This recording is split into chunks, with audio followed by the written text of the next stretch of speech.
Welcome back to my channel. বন্ধুরা কেমন আছো? ভালো আছো? নিশ্চয়ই ভালো আছো, আর ভালো থেকো। চলে এসো, আজকে আমি তোমাদেরকে একটা রেসিপি দেখাবো।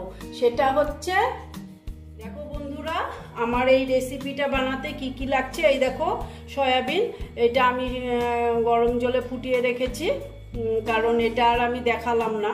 আর লাগছে দেখো ডিম, আর এটা হলো আদা রসুন, আমি বাটিনি, গ্রেট করে নিয়েছি, আর বেটেও দিতে পারো। হ্যাঁ, আর লাগছে এই যে আলু আর পেঁয়াজ কুচি আর টমেটো কুচি। হ্যাঁ, এটাই আমার এই রেসিপিটা করতে লাগবে। এখন দেখো আমি কি করছি। এখন আমি সয়াবিনটার মধ্যে এই যে ডিমটা ভেঙে দিয়ে দেবো।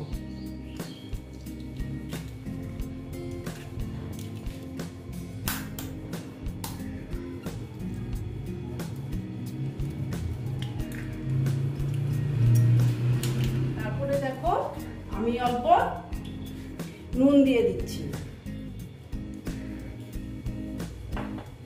তারপরে দিচ্ছি আমি একটু হলুদ,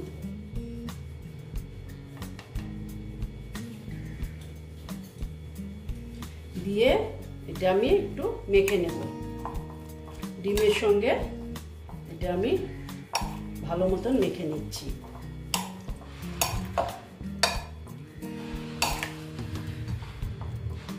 এইভাবে পুরোটাই মেখে নিচ্ছি, ডিমের সঙ্গে নিয়েছি। এইভাবে পুরো আমি ডিমের সঙ্গে সয়াবিনটা মেখে নিয়েছি। দেখো বন্ধুরা, আমি গ্যাসটা জ্বালিয়ে দিয়েছি আর কড়াটা বসিয়ে দিয়েছি। এখন আমি তেল দিয়ে দিচ্ছি।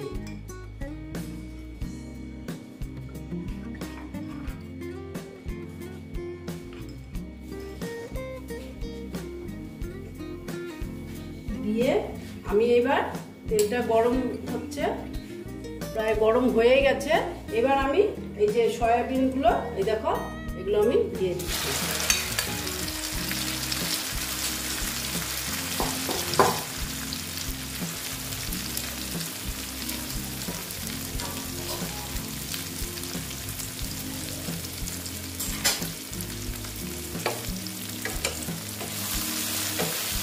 দিয়ে এটা আমি ভেজে নিচ্ছি।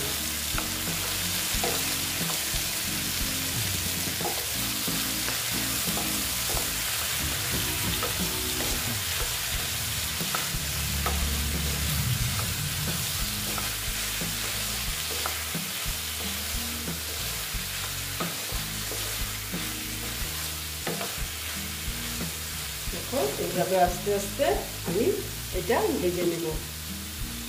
আবার আমি একটু ভেজে নিই, ভালো মতনই ভেজে নেব, নয়তো ডিমের একটা আস্থা গন্ধ ছাড়তে পারে, সেই জন্য। দেখো বন্ধুরা, এটা প্রায় হয়ে গেছে। এবার আমি এই ভাজাটা তুলে নিচ্ছি, ঠিক আছে বন্ধুরা। এখন আমি এখানে আবার তেল দিয়ে দিচ্ছি।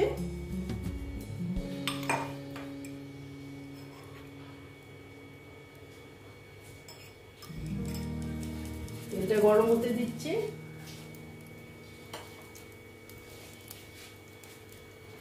দেখো আলু দিয়ে দিচ্ছি, আলুগুলো ভেজে নেব।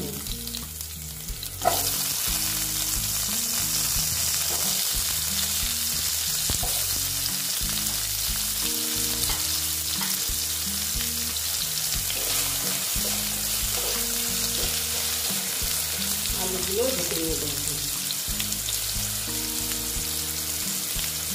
একটু হলুদ দিয়ে দিই,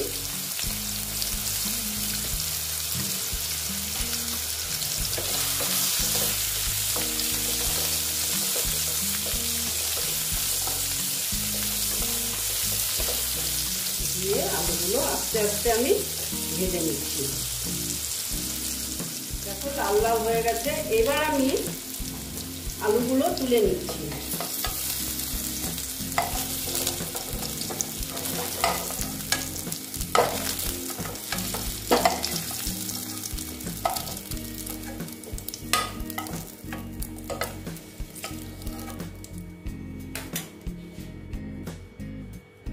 এখন ওই তেলের মধ্যে আবারও তেল দিয়ে দিলাম। এখন ফোড়নে দিচ্ছি তেজপাতা,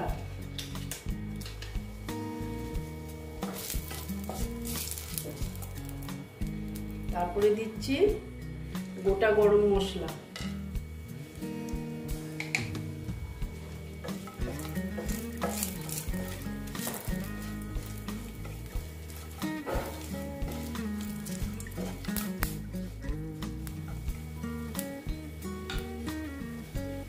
দেখো এটা প্রায় হয়ে গেছে। এবার দিচ্ছি আমি পেঁয়াজ কুচি, এই যে পেঁয়াজ কুচি রেখেছিলাম পেঁয়াজ কুচিটা দিয়ে দিলাম।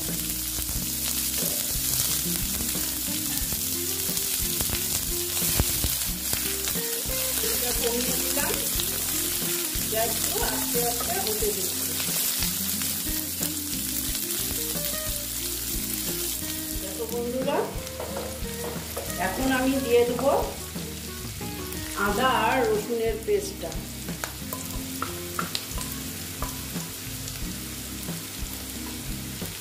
দিয়ে আবার আমি ভেজে নেব, ভালো মতন ভাজতে হবে, গন্ধ ছাড়লে ভালো লাগবে না আদা রসুনের। ভাজাটা প্রায় অনেকটাই হয়ে গেছে। এবার আমি দেব টমেটো কুচিটা,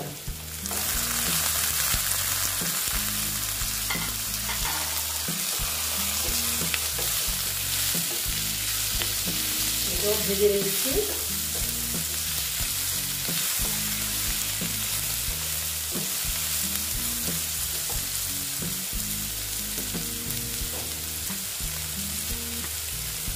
এখন আমি এখানে দিয়ে দিচ্ছি অল্প জিরের গুঁড়ো,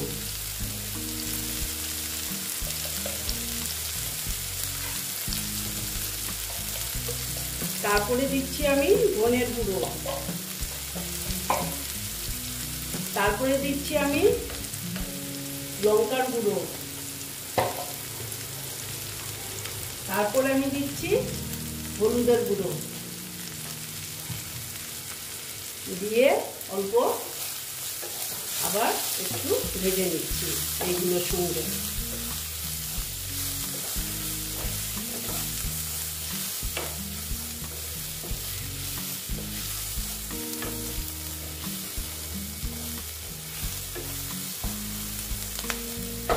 দেখো বন্ধুরা, একটু জল অ্যাড করছি।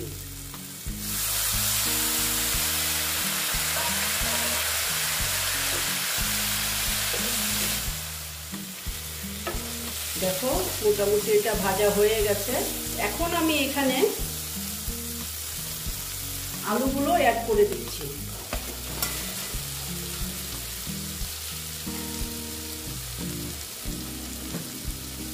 করে আলুর সঙ্গে এগুলো আবার ভালো মতন ভেজে নেব, কষিয়ে নেব। স্টিমটা কম দিয়েছি, একটু বাড়িয়ে দিলাম।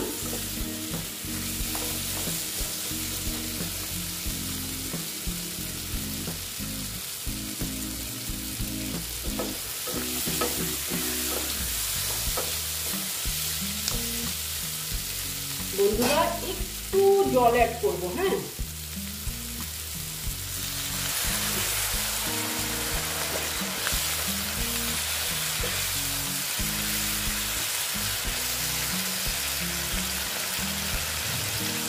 এখন আমি এখানে নুন দেবো, নুন তো দিইনি, নুন দিয়ে দিলাম। নুনটা আমি একটু আন্দাজ মতন দিলাম, কারণ আমি আগে দিয়েছি তো, সেই জন্য এটা এইরকম একটু কষিয়ে নেব। এখন একটু ঢেকে দিচ্ছি, অল্প দেখে নিচ্ছি। দেখো এটা আমার মোটামুটি কষানো হয়ে গেছে।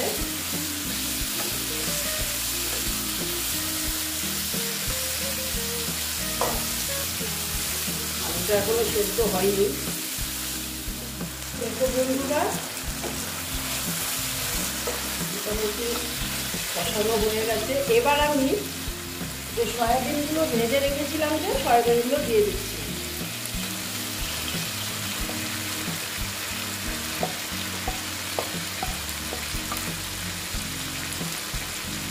দিয়ে এটার সঙ্গে আমি ভালো মতন কষিয়ে নিচ্ছি।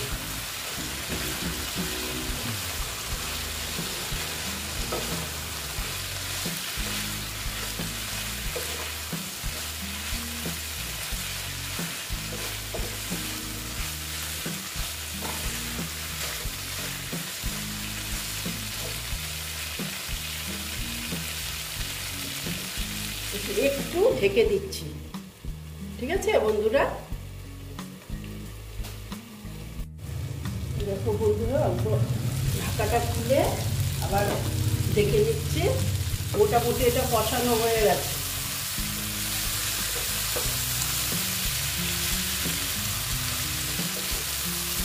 এইভাবে রান্না করবে, রান্না করে একবার খেয়ে দেখবে, দারুণ দারুণ লাগবে। মাংস আর খেতে হবে না। এবার আমি এখানে অ্যাড করব জল।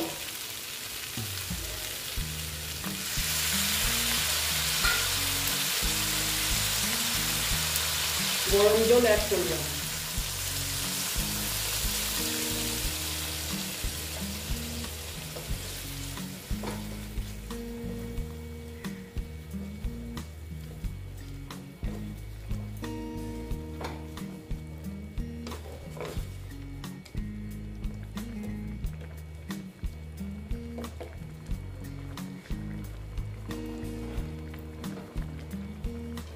অল্প ঢেকে দিলাম। তারপরে একটু হতে দিচ্ছি, তারপরে আমি দেখাচ্ছি আবার। দেখো বন্ধুরা, আমি এবার দেখে নিচ্ছি হয়েছে কি। দেখো কি সুন্দর হয়েছে, একদম মাংসর মতন দেখতে।